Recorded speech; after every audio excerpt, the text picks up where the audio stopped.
The only thing I could never forget was the weight of what was no longer there, not the pain of the sutures, not the harsh light of the room, but the void, that physical hollow that contradicted the narrative they had all woven for me. It was the silence after the echo, the white noise that replaces the truth.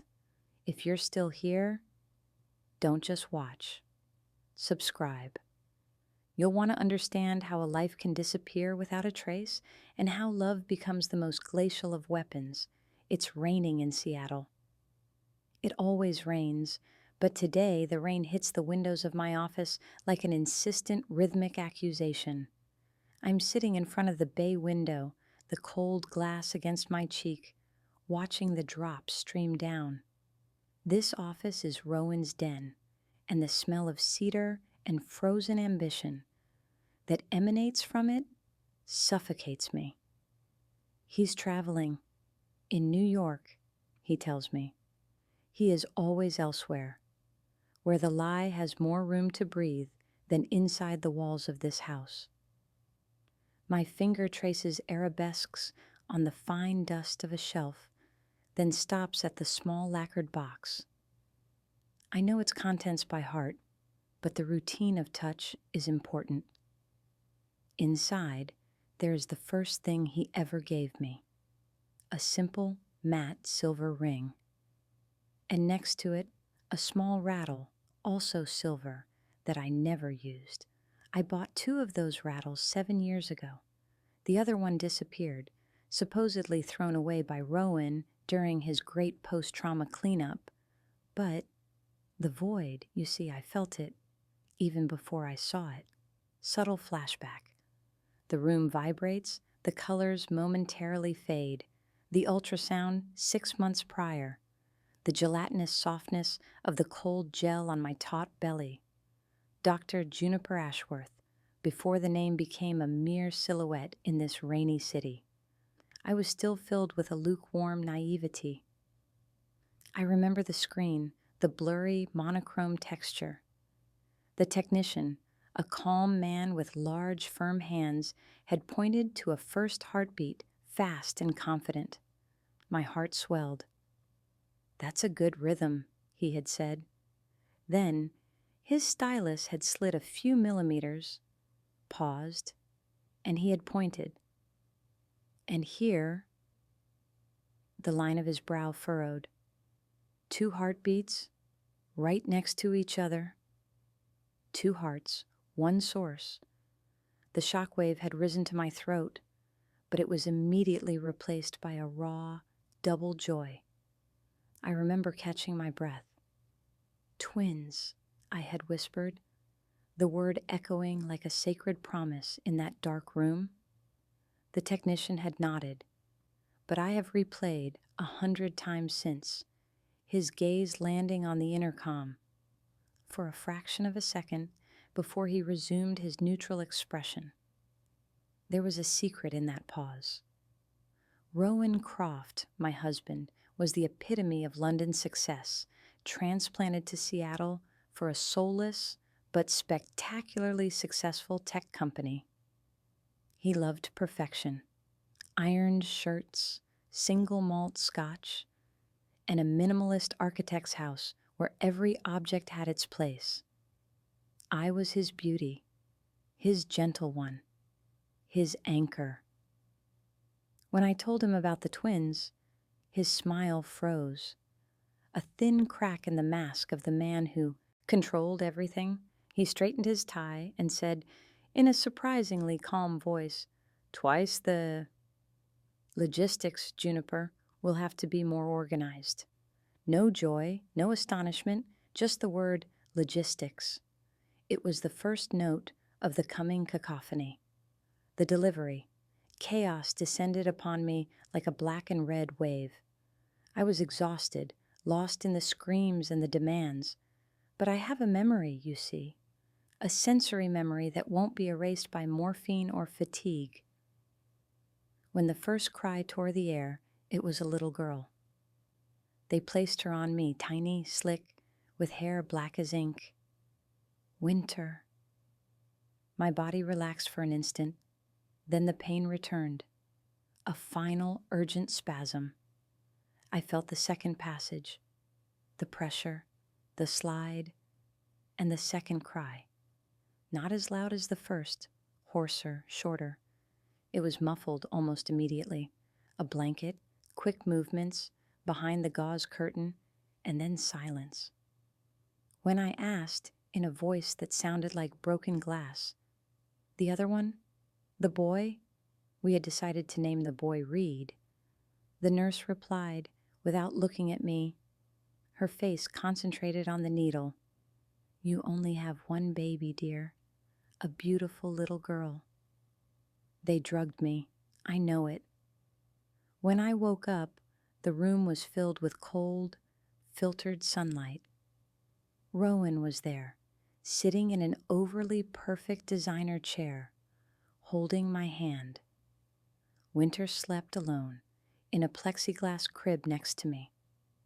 The hollow. I felt the hollow, the vacant spot of the other, not in the crib but in my bones, in the emptiness of my abdominal cavity. "Rowan," I said, my throat dry, "where is Reed?" I saw the muscle in his jaw clench just once. He sighed, a gesture of infinite patience, of an exhausted husband. "Juniper, my darling, you had serious complications. The anesthesia, the shock. You hallucinated. There is only one.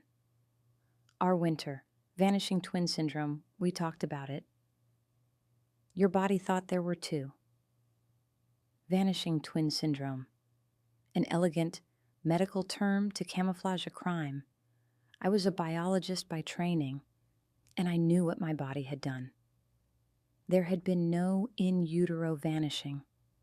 I had carried two lives. I had felt two exit. It was at that precise moment that something broke within me, and something else, colder and more dangerous, took its place. I smiled, a thin smile devoid of warmth. "Of course, Rowan," I replied.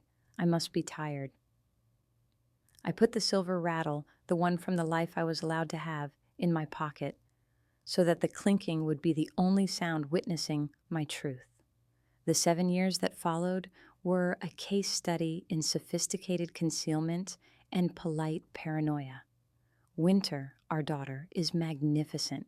She has light gray eyes, exactly like mine. She is cheerful, but strangely reserved, as if she herself is aware of an absence. Every day with her was a bitter joy, a reminder that her other half was missing. Rowan, meanwhile, became the perfect husband, a shield against the world, and I knew the first line of defense against the truth. He managed everything: the finances, Winter's education, and especially my medical appointments with Dr. Flint Hawthorne, the obstetrician who had supervised the delivery. Flint Hawthorne, a name carved in ice. He was tall, thin, with salt and pepper hair cut short and tortoiseshell glasses, a man of quiet, undeniable authority. At every follow-up appointment, I tested him. I still can't shake this feeling. Postpartum depression, Juniper. Classic. He had this habit of playing with the wedding ring on his finger, turning it over and over. His ring was a simple, smooth, expensive platinum band. But one day, I noticed a detail in his office on the back of his desk. A framed photo, blurry, but recognizable. It was Rowan and him years ago, wearing academic robes. They were friends, not just doctor and patient. This detail was the key. Everything shifted from delusion to conspiracy. I spent months learning to breathe like a shadow. I enrolled in basic coding classes, learned to use proxies, and set aside my secret savings account. One evening, under the pretense of a girls' night out, I managed to infiltrate the medical archives of the hospital on 5th Street with the help of a former intern of Rowan's whom I had generously paid and put at ease, my delivery file, the thick stack of paper, the smell of ozone and cold coffee. I scanned it page by page. The births section was a minefield. Only one entry: Ashworth, winter, female, weight X, status excellent. But in the operative complications section, there was a typed edition, almost invisible, below a note about a minor hemorrhage, a code made up of letters and numbers, RC 2018 SAH, and right next to it, a handwritten initial in black pen, a stylized F. Rowan Croft, 2018 SAH. I felt the ground drop away, not from surprise, but from the freezing confirmation. SAH. I searched the hospital's encrypted servers. I combined the code with Flint Hawthorne's name, and I found it. SAH stood for Private Surrogacy Agreement Hawthorne. This was no case of a vanishing twin. It was an exchange, a transaction orchestrated by Flint and endorsed by Rowan right after the birth. My body had not betrayed my reason. They had betrayed me. The house became my hunting ground. I continued living with Rowan, but it was like interacting with a ghost. He talked about the stock market, our summer vacation, winter, and I answered, my lips moving without my consciousness. But beneath the surface, I was digging. I was looking for a hidden bank account, a discreet address, a family name that would tell me where my son was. I found invoices, statements, receipts for enormous amounts paid to an organization called the Lita Foundation. It took me 2 months to navigate the Lita Foundation, a facade, a private adoption network for ultra-wealthy clients run by a lawyer in Boston. This was the link between Flint and Rowan, the reason for the perfect silence. Rowan had paid a fortune for this life to be erased, for Reed to become someone else's. Son, why? That is the question that hurt the most. If we had agreed on adoption, why make me believe I was hallucinating? Why this sadistic lie? One evening, Rowan drank a little too much of his favorite scotch. We were in the library, the only place in the house that wasn't sterilely modern, full of leather-bound books we'd never read. Winter was asleep upstairs. I approached him, my voice low and soft as a caress. "My heart," I said, lightly touching his cheek. "Do you remember the year we struggled to get a loan, when everything was so tight?" He nodded, his eyes heavy. "A terrible time, Junie, but we made it. And do you remember the condition your father placed on us for that zero-interest loan, to get us out of trouble?" He stiffened. The mask snapped back into place so quickly that I almost regretted breaking the moment of weakness. What, that old fool? He just wanted us not to waste his money.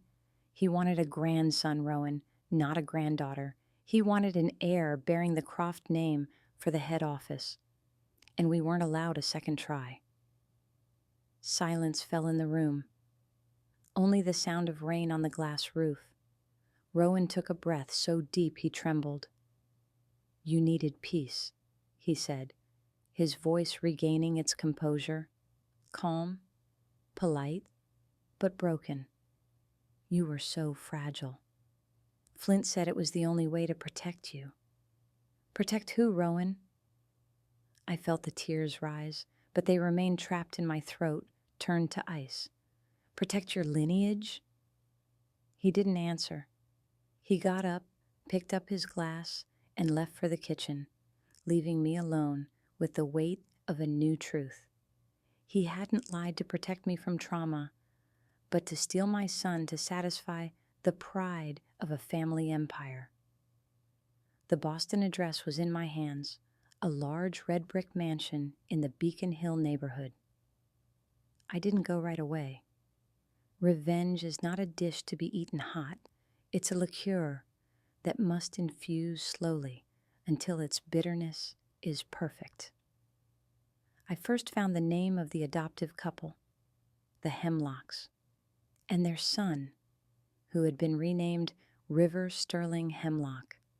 River, a name that flows, a life that was torn from its source.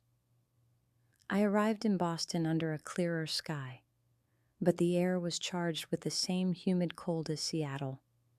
I never wanted to hurt him, not him, nor Winter.